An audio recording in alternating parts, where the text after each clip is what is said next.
I started my real estate career really young. My parents did rental properties. When I was 7, I helped my parents with those rental properties. They did a lot of their own maintenance. They really were very hands-on with the properties to try to yield as much income as they could. They had a couple of rental properties that put their 4 children through private college. And so growing up, I knew that that was an area that I wanted to be a part of, just seeing the wealth creation that they were able to make and what that did for my family.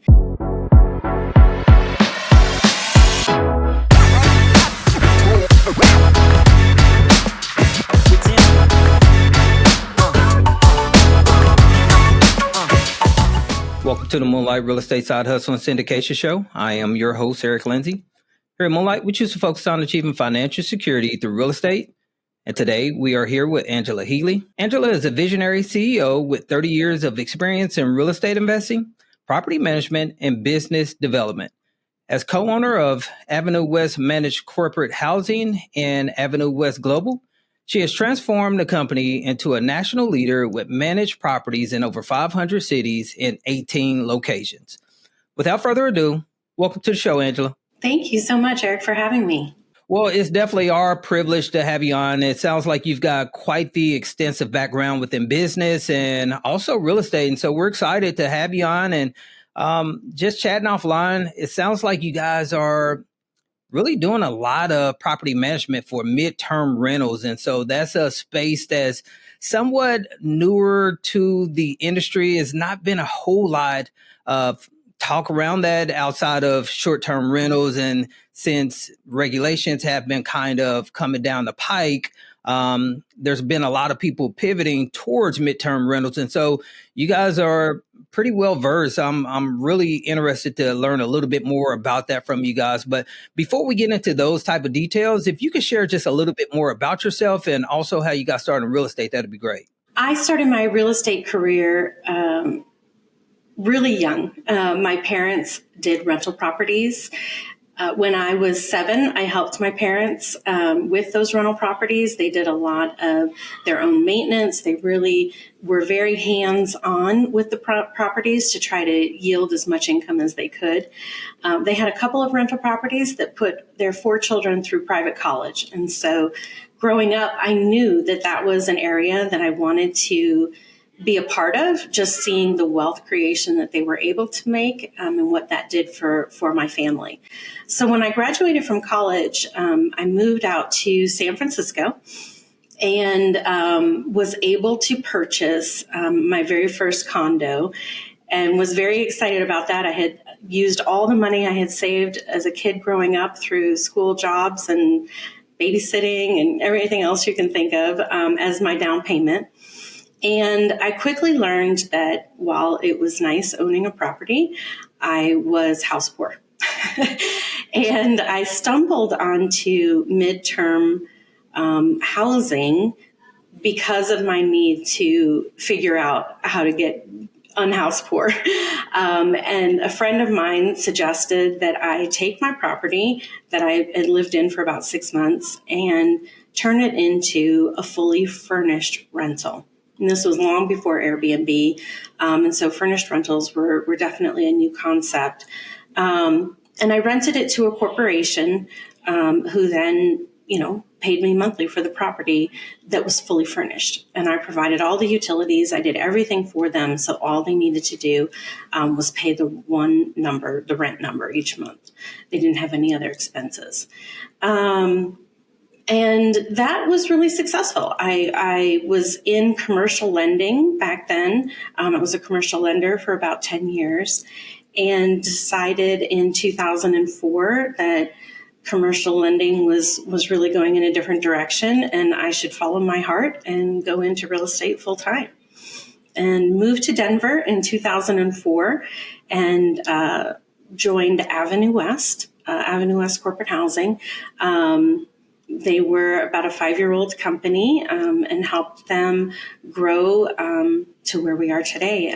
Purchased the company in 2010 and then took it, kind of nationally across the 18 locations. And Yeah, that's amazing. That's a great background. And to hear that you picked it up and picked real estate up and a passion for real estate based off of your parents owning rental properties as a child and being able to see the benefits of the wealth creation vehicle that real estate possesses. And so that's really good for you to be able to pick up on those signs and those activities as a young person and carry it on into adulthood. So you mentioned that you bought a condo and you had a job at the same time. So a lot of our avatar, a lot of our listeners, they have W-2 income and they're also business owners. And some of those guys are looking to get into real estate on the side of their business, either actively or passively. How did you go about managing building a business or buying real estate while being a commercial lender? It was definitely a second job. So at night and on the weekends, I just had to commit to doing that additional work. But I could definitely see the benefits from doing it, just like my parents. I mean, my parents had rental property, but that was not their W-2 income. It was just their passive income. And so I knew the work ethic that was going to need to be involved. I mean, a lot of people think that, oh, I really want quadrant 4 income where I don't have to do anything. I don't have to think about anything. Real estate, for the most part, unless you invest in like a REIT or something like that. But to get the most out of real estate, you have to be willing to do a little bit of work with it. And the more work you're willing to do, the more you will yield from that investment, the higher ROI you will achieve. The moment you start having other people do things for you, the ROI will lower. But if you can then multiply how many properties you have, you can then get higher income. And so maybe you're doing an Airbnb and you're doing all the turns and the cleans and everything about that. The moment you hire a cleaner, you may lose that income that you were getting, but you might be able to have more Airbnbs because you're not doing all the turns. So there are points when you add additional properties that it makes sense that you're no longer doing this piece of work or you're no longer doing this piece of work. In order to increase the cash of which you're receiving from investments. Now, the ROI might go down a little bit, but you can yield additional income. Yeah, so you're able to scale a little bit better if you do turn over more of the responsibilities and a lot more of the activities that a self-operator or a self-managing person or investor would do. If you're trying to do all the work yourself, you're only going to be able to do so much. So you're going to have to turn some things over to professionals such as yourself in order to be able to scale. And so with that being said, if we could just turn a page and chat about this property management company and this property management business that you're into. So you're managing midterm rentals. Do you guys also manage Airbnbs as well, the short-term rental, or is it strictly midterm only? It's strictly midterm only. If someone is interested in doing Airbnbs, there's certainly plenty other property managers out there. Our sweet spot is really bringing the corporate relationships to the table. So that's a piece that as an individual owning one or two properties, it would be very difficult for you to be able to go out and secure like a Microsoft or a Google to come and rent your property because they're looking for thousands of properties. They're not looking for one and two. So they're looking for another corporation that can provide them with all of those properties. And what we found was that there were a lot of individuals out there that had one or two properties. And if we could pool all these people together and then be able to offer that as our inventory, we could all win. So the individual could get a higher rental income than they could from an individual, because corporations will pay more than an individual will. But they also demand more. So they want month-to-month lease agreements. They want a 30-day notice. They want if something happens in the property, they want it fixed immediately, especially if something like the internet goes out. I mean, that's like, life-threatening these days. But so we felt that if we married the service part that we knew, plus the corporate clients that we had, and marry them to individuals that had rental properties that might be good for the corporations, that it could be a win-win, actually a win-win-win, because the corporation wins as well, because the corporation is getting an individually owned property instead of like an apartment with rental furniture. They're getting a property that is owned, so it's in a less transient environment. It might be a home, it could be a townhome or a condo, but the furniture was purchased for that particular property. So it's individually staged. It's not staged, it's individually designed for that property, with high quality furnishings. I mean, not furnishings that are going to break the bank, but furnishings that will really be nice for the property and fit with the environment that it's in. Okay, so do you guys somewhat act as the Airbnb platform in which a person with a rental property could reach out to you guys, let you all know that they've got a property in X location and it's available from this point to that point? Or how do you guys structure your clients reaching out to you guys and getting a property occupied? Yeah, so we are realtors across the country. We're looking for exclusive relationships. So if you're going to put your property in with Avenue West, we're going to be the only ones renting that property for you. Now, we'll put it out on many platforms because I know a lot of people are like, oh, but it should be on Airbnb for this time frame, or it should be available for XYZ for this time frame. But we would manage all of those rentals so that we don't have overlap or we don't have any mistakes with regards to people moving in or people moving out.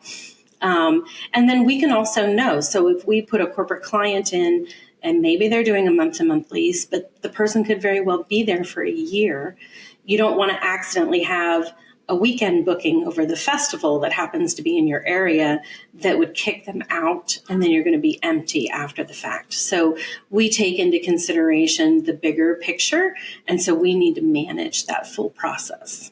And how about, is there any guarantees? So let's say we did strike a deal and we decided to go with your property management company.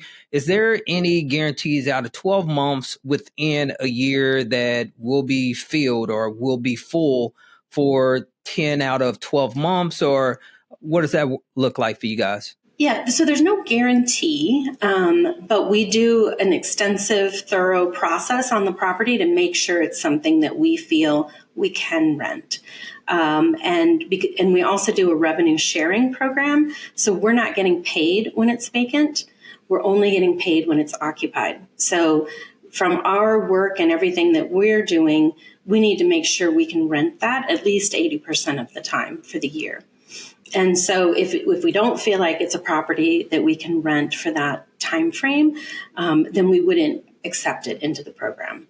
So while there are many beautiful properties out there, not every one of them is good for corporate housing. The location is very important. Corporations, I'll have people say, oh, I'm just a 30-minute drive from XYZ corporation. And in a lot of cases, that's too far. So they really want their employees to be very close to the office center. Certainly if you're looking, if they're downtown and someone's looking for a home, then we're obviously into the suburbs, and they usually need a home because of children or something. So we'd be looking at specific school districts. So is your home in the right school district, or, or what are the other factors? And if we're looking at condos, what kind of amenities are in the condo building? Is there a 24-hour doorman? Is there a pool? Is there a workout facility? What kind of services do they provide in addition to the property itself? And so what type of properties are you seeing requested for the most part from these individuals that's looking for these midterm rentals? So about 70% of our inventory is a 1 or 2 bedroom condo. And then the other 30% would be larger townhome or a home itself. The bulk of what we do is consultants coming in on assignment or individuals being relocated without the family unit. And then at some point, the family unit might join them. And then we do have executive rentals executives that will transfer with the family unit. And so those would go into the townhomes and homes. Okay, that's great. And so 1 or 2 bedrooms, condos, they're pretty much the most requested. And that's great to hear that you guys set a goal to have each property occupied at least 80% of the time. So that's really good. If a person did reach out to you guys, how soon would they be able to discover if they've made the cut or not? Oh, we would be talking to them right away. So we would talk to them about the property, make sure that it's a fit for them, because we're also interviewing the property owner. Because corporations, because you're not getting rent on the first of every month, are you able to look at rent from an annual basis? If you can get more rent on an annual basis, that's great. But if you can't float the monthly payments while you're waiting for if you had a month that went vacant, but then they're coming in 2 weeks later or whatever, but you didn't get rent on the first, does that mean that you're not going to be able to make the payment? So we're looking at the property owner, we're looking at the property itself, we're looking at the community itself. What do the HOA rules allow? Do they allow for the 30-day minimum stay? Or do they have a larger minimum, like a 6-month minimum or a 3-month minimum? Because those are harder to come by as well. Corporations, they really want that month-to-month flexibility. In case an employee were to quit or something happens and they need to move them to a different assignment, they need to be able to give that 30-day notice and move on to the next property or project that they're working on. Okay, that's really good information. And you mentioned that you were doing this midterm rental model, back in 2004 or somewhere around that time frame. Do you think that there'll ever be some regulations that come down the pike that really hampers this medium-term rental model? Because people got so excited about that short-term rental. It took off, and before you knew it, city regulations, counties were doing a lot to come against that short-term rental model. And a lot of guys, they've pivoted to the midterm rental to somewhat help them to mitigate some of the damage, so to speak. What do you foresee about the midterm rental model? Is it here to stay, or is there some potential that there could be some regulations coming down the pike on that as well? And certainly there's never a guarantee, but really what we saw happen with the short-term Airbnbs is just the overall general housing shortage. So if we could ever get to the point where we were out of the housing shortage, I think that we would see the regulation decrease. But given that we are in a pretty significant housing shortage, that's why they've really clamped down on the Airbnbs and really trying to drive that activity more back to the hotels as well. But what we're seeing in the midterm is, and our association, the Corporate Housing Providers Association, I think has done a really good job with this, is that we're really trying to educate all of the economic development centers in the various cities, because they spend millions of dollars every year trying to attract corporations to move to their location. And one of the main things corporations look for is the availability of housing, including the midterm housing that they're going to need in order to transfer all of their employees to the area. So one of the things that we have done at Avenue West is we've talked to a lot of the HOAs in the areas where we have found great buildings and really encouraged them to keep that 30-day minimum. That's the real kicker, is if your HOAs start to move to a higher length term lease. And so we had one building where it was 30-day term lease, but everyone was doing Airbnbs. So to retaliate, instead of just enforcing the rule that was already in place, they then put in a year minimum lease term. So that took the midterm rentals out of that equation as well. So you really have to do a good job of educating your HOA that this is really a piece that is needed for the city, not just for this particular building, because if we cannot house the corporation's employees while they're relocating and finding their permanent housing, the corporation isn't going to choose that area to move into. It's that simple. No, well, I mean, you're the professional, you're in that space, and that's all you guys concentrate on. So we definitely take you guys' word on it. It just looking at your bio from how I introduced you, you guys are in 500 cities, so you're well versed with quite a few different locations and city and regulations throughout the country. So that's really good information. So what do you guys charge for your property management fee? Is there a percentage that you guys go after, or is it a fee? How do you guys structure that? The typical fee is a 70-30 rental split. And I know instantly everyone's going to think, oh, 30%. But if I can generate that much more income for you, you're not even going to really feel the 30%. And then on the other side, you're no longer doing the work. We're the ones doing all the work with regards to the turns and making sure the property is ready and the cleans and doing the inspections after they leave. And if there's maintenance items that come up, we're the ones coordinating all those maintenance for the property owner. So when it comes to that whole leveraging the number of properties you have and your time and your ability, by adding a provider like ours, you're taking all of your personal time workload off of the table. And so if you can have multiple of these, then you're really expanding on that cash flow that you're bringing in on a monthly basis. Okay, that's great. Yeah, you could tell you know your stuff. And you have been in this industry quite a while, and you guys are doing amazing. For you to be a person that started off as an individual that was the child of parents that own rental properties to start owning properties, and now you've scaled to a major property management company with franchises throughout 18 locations. That's a remarkable feat. And before I let you go, I'm always impressed with business owners and just discovering how they went about scaling, how they went about getting their companies off the ground, because all real estate investors, we're entrepreneurs as well. And so if you could just elaborate on that, was there any secret to building that property management company, and how was you able to scale that? Yeah, so a couple of things. Well, first, I'm not a lawyer. I'm just a real estate agent. So certainly seek your legal and accounting advice from those professionals. But, when we looked at each one of our properties, we were always setting them up in LLCs so that we could restrict the liability to that particular property. The nice thing about corporate rentals, I've never had anyone get sued over something, but I have heard, from the unfurnished side, some real horror stories in speaking with property owners. So you really want to protect yourself by setting up that LLC per property. And I know it kind of sounds like a lot. Oh, well, then I'm going to have all these tax returns and I'm going to have all of this.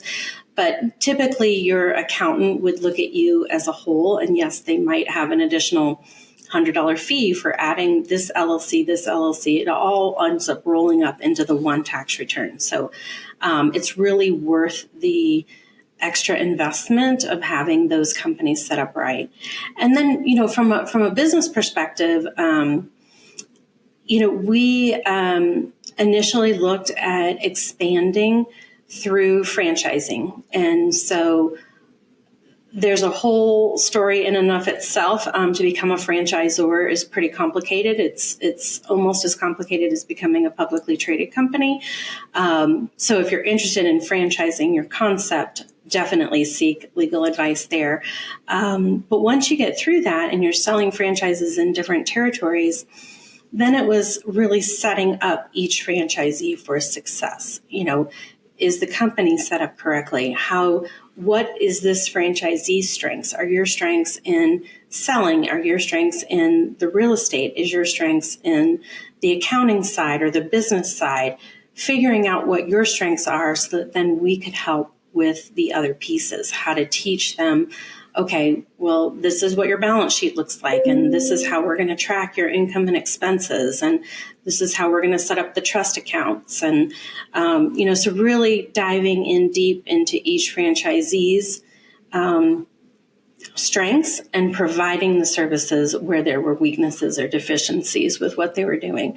So you really want to have a good group of advisors around you, people who have done it before, that, whether it's your accountant, whether it's your attorney, whether it's your bank, the